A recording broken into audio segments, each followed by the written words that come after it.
Hey guys, and welcome to a special bonus episode of Red Carpet Rendezvous. I'm your host, Lauren Conlon, and this special episode is for all the crime junkies out there who are also film lovers. I'm joined today by award-winning writer, director, and producer, Yaron Zilberman. Yaron's new film, Incitement, is being released today in select theaters, and this is a crazy, crazy powerful film about a crime of real passion. So the plot of Incitement is based on true events, and it's actually the first time this story has been brought to the screen.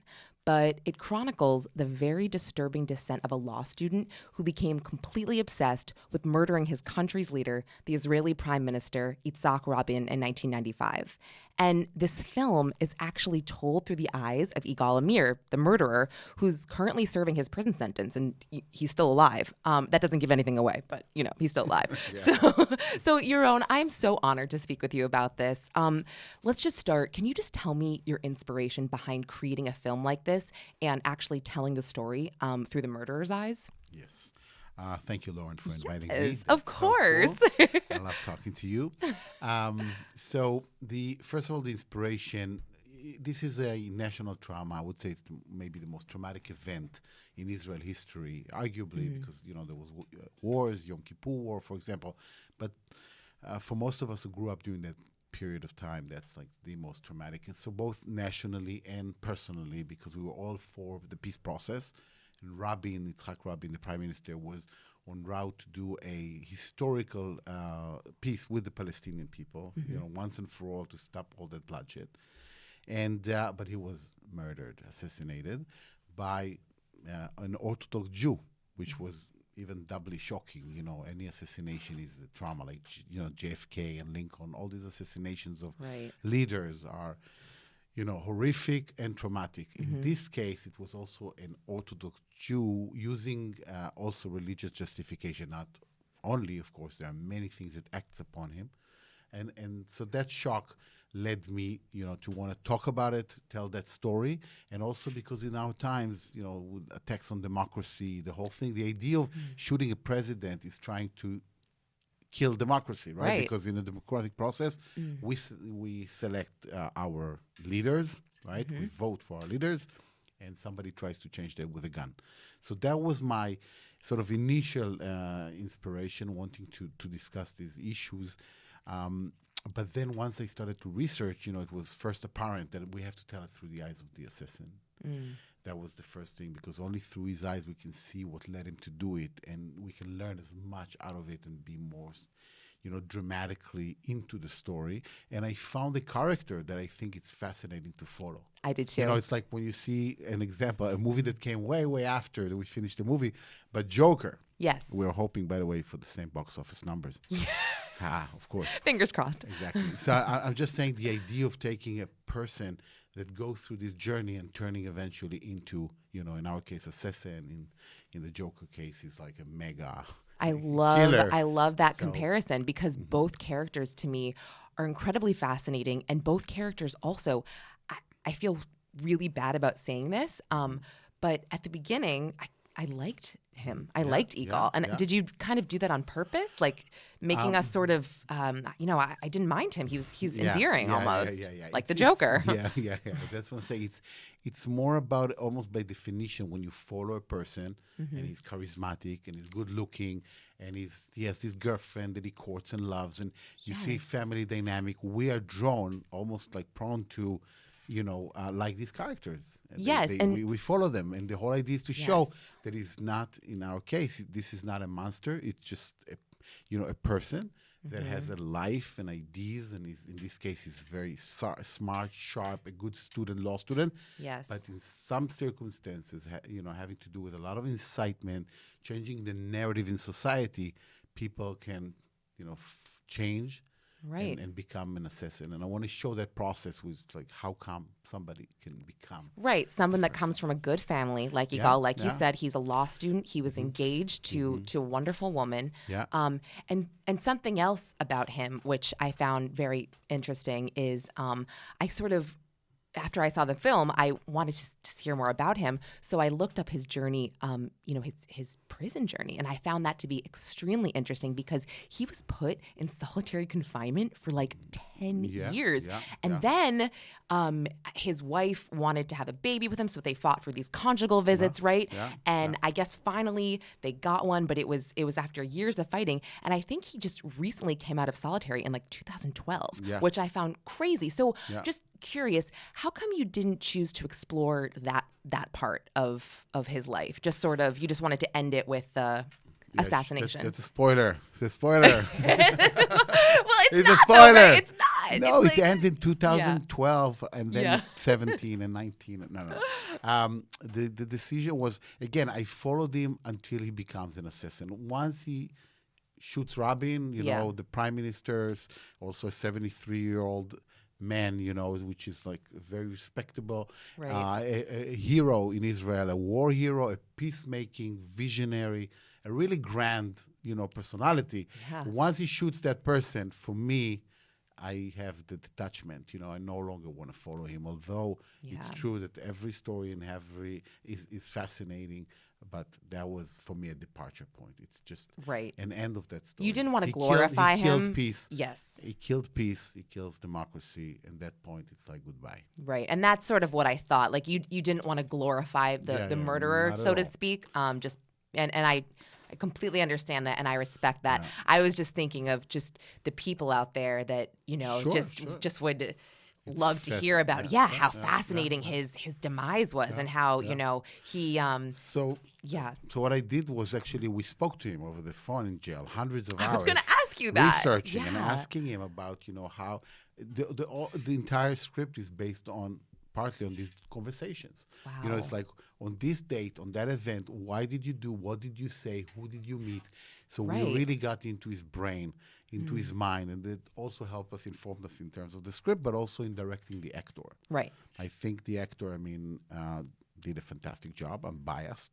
He was absolutely fantastic. Fantastic, an incredible, Agreed. incredible actor. Yes. Some people now compare him to De Niro's performance in The Taxi Driver, and he's compared all over the place. Also, in the New York Times today, they wrote that. The critic wrote an extraordinary actor Yes. to Udanari, which he deserves all these accolades in my mind.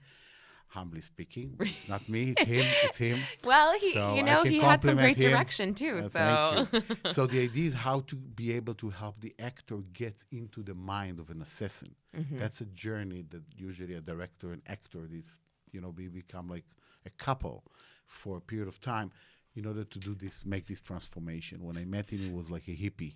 Yeah. Like you're really going into this, cool festivals, That's of, so like funny. days of being in tents and Right, all right. sort of stuff. Really, really cool. And so the idea is how do we can take this person, make him not just to act but to believe that an assassination is a must, to assassin Rabin. And Right. he made this transformation, becoming religious, of course. Went to synagogue 3 times a day, prayed. Really wore the dress code, the kippah and the tzitzit and the Yeah. whole thing.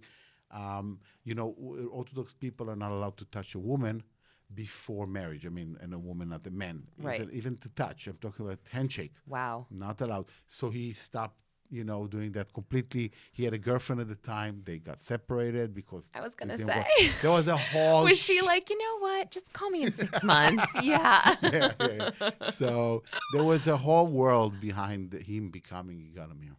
Wow. I mean, when you spoke to Igal, was he willing to speak with you guys? Was he happy to do it? What was his temperament like, I guess? Yeah. So first of all, you described it very beautifully that he was in confinement so long, in isolation. So Right. you don't know what's going on in his mind in terms of where he is at that I mean, period of we time. know he's a little crazy to begin with. But. So he wanted to talk. He wanted Yeah. to talk. He wanted to express his views, his opinions. I was thinking that he must have been like almost desperate to talk at that point, I would think. So when you're doing a project like this from script to screen, how long does it take? 6 years it took us from the idea. You have an idea and you say, oh, well, I want to make a movie about this subject. Yeah. And then 6 years until it's in the theaters. Oh my Yeah, gosh. there's a whole world, in terms of researching, of course, takes a long, long time when it comes to Right. historical, drama like this and the importance in Israel. every little bits of information is important. If you said it right, you included what you didn't include. Da, da, da. Right. So research, Oh my gosh. writing, financing, actor, audition, Yeah. and then getting into the role. It took a year to get Yuda Nahari to get into the role. And Well, I feel so honored that your work is really coming to life, starting today, Yes. because it's opening in theaters in New York City today, which is so exciting. And can you tell us when it opens in a few more theaters just for our national and global listeners out there? I have the dates. There's Yes. a lot. I think about 20 more cities coming in Okay. the next few weeks. Lovely. The next one is Los Angeles. Okay. In February 7th, and I don't remember the dates, but it's like everywhere. It's So I'm going to Houston, get San those dates Francisco. and I'm going to post them That after. would be fantastic. So just also, you tend to lean towards creating these dark films, like A Late Quartet. I watched that after I watched this, and I was like, wow, that's incredible. You lean towards these. It's dark and they're interesting and they're smart. So what draws you to that instead of just right? I don't know. That's a question to my psychologist. Yeah. You kill me. Yeah. I didn't know you'd be funny. Yeah, Okay. yeah, okay, here it is. So it just, I think I'm drawn to stories of, I can't explain that actually, to be honest with you. No, I understand because I am drawn to Yeah, this as well. I think that for me, I'm either I'm just extreme. I either like it very dark or very funny, and in between it doesn't work for me. So, but that's me. Yeah, me too. Good. I mean, yeah. But in general, I think films are about, the extreme. Otherwise, we have normal life and we don't need to go to Right. watch it. If you watch something, you want to see, life to the extreme. Yeah. These people are in an extreme situations. It's fascinating. Also, I have a background in physics. I studied physics in university. I did my bachelor wow. degree. And physics, when you want to know how a particle, what's the Yeah. essence of a particle, what it is, you usually throw another particle at it. There's all Right. sort of so when Yeah. they bump into each other, the Combust. explosion shows you the inner working of that particle. I love so that. I like this big conflict in a way of this like character. extreme Yaron, I characters. love that so Boom. much. And then we see who they are, what make them tick, who Right. these people are, and that I find that to be fascinating. So this is just sort of off topic, but A Late Quartet, you worked with Philip Seymour Hoffman, the late Philip Seymour Hoffman, which it's devastating. He was one of my favorite actors. I recently interviewed the CEO of Showtime, who said, he was looking to tap Philip Seymour Hoffman as Roger Ailes. He just had such a great career ahead of him. So what was it like working with him? Did you sort of see his inner struggle, or was it kind of just hidden? Did he hide it so well? Just curious. Oh wow, that's a long conversation, and I Yeah. also want to keep his privacy. So, Yeah, of course, but of course. I would say that everybody around saw the inner struggle. Yeah, the inner struggle Right. was there, no question about it. Right. He was an extraordinary actor and an amazing person. Also very funny on one-to-one. He was hilarious in terms of jokes and amazing sense of humor, incredible. But in terms of acting, it was just like every take. Is a world, and as a director it's hard because you want to take as many takes as possible in a way so that you have variations for the editing room, but each one is so amazing. So just to Right. choose which one to use, eventually it's a I nightmare. feel like, that way. I mean, He's a genius. that's a great problem to have. I feel like not everybody has that No, no, problem. no, I no. feel like most people are like, oh my gosh, these are, No, everyone is just Yeah. incredible, and we were fascinated to see him becoming the character he was. But it was a troubled character, as you know, and Yes. it was late in his life, and it all, I think, somehow intertwined, life and character in the case of our movie, because it is about New York City, and it's about Right. life of musicians, but, I try to make a movie about the life of actors, meaning acting as musicians, and what does it mean, and ensemble Yes. to work, and also in the theater, he was big in theater. Mm-hmm. His life was split between film and theater, Right. his professional life. So I think it all had to do, touched the inner working of Philip Seymour Hoffman as well. That's so interesting. And I just want to say, again, how grateful I am to him, and how thankful I am that he, yes. lent his talent to, it was my first fiction film.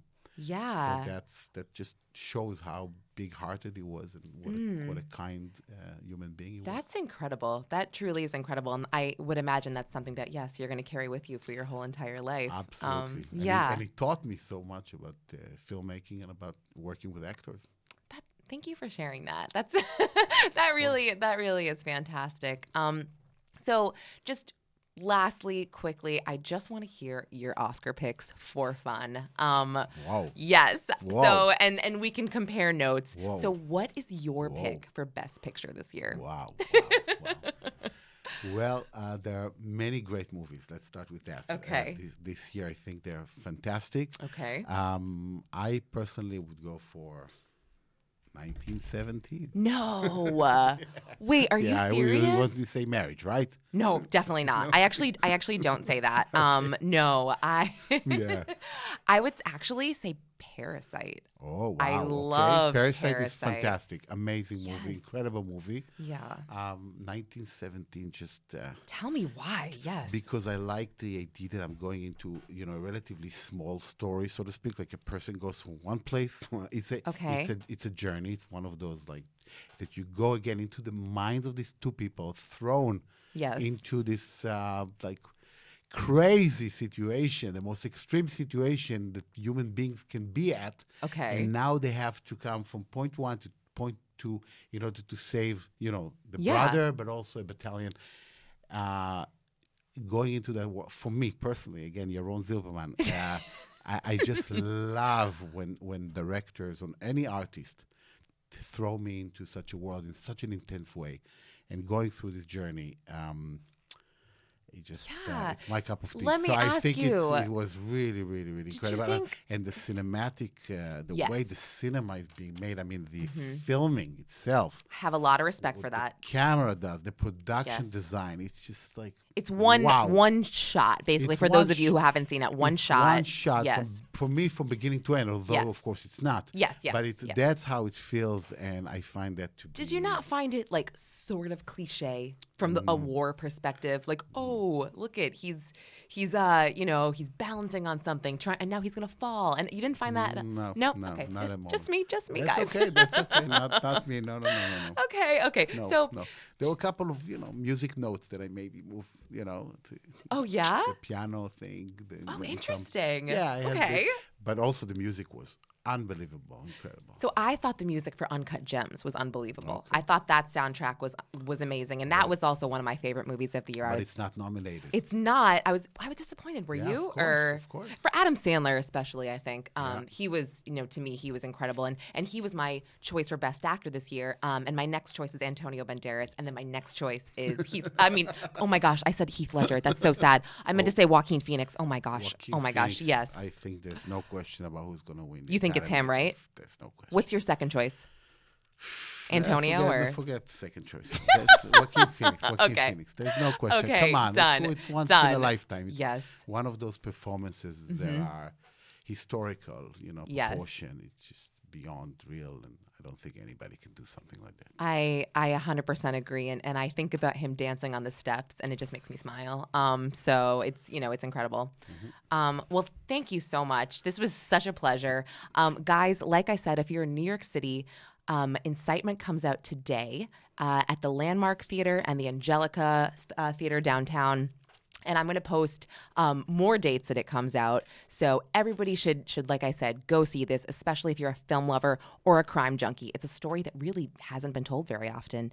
So yeah, thanks, Yaron, for joining us. And thanks for listening to this special bonus episode. Thank you, Lauren. Yay. Yay. Great. Oh, I'm always sweating.